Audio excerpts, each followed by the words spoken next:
Hello friends, what's on today's agenda? Today's agenda is I am going to create history in the Telangana High Court by filing 2 criminal contempt petitions. Criminal contempt petitions are very rare. Normally you need the approval of the Advocate General or Attorney General to proceed. If somebody scandalizes or publishes some derogatory content about the sitting judge or judiciary or the courts, then he will be liable for the criminal contempt.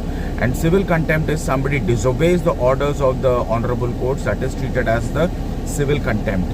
Civil contempt compared to the criminal contempt is little bit lenient, but the punishment is same, that is of 6 months plus 2,000 rupees fine.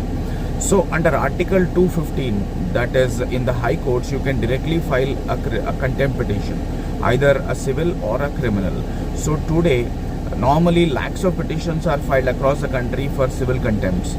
And the criminal contempt is very rare. So today I am bringing 2 criminal contempt petitions in motion in the Telangana High Court, where against the advocates as well as their parties for committing criminal contempt on face of the Telangana High Court by playing fraud upon the court by committing offences of perjury. So they have committed perjury, that is filing false affidavits as well as fake documents in the Honorable High Court, and they have taken favourable orders. That will become a case of perjury. So I have moved to separate perjury petitions in the form of writ petitions. I am bringing them in motion as well.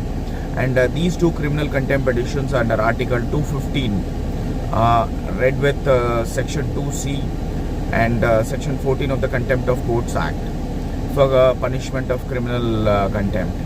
So these are the things that are in agenda for today, and apart from that, few appearances in the High Court pertaining to various petitions.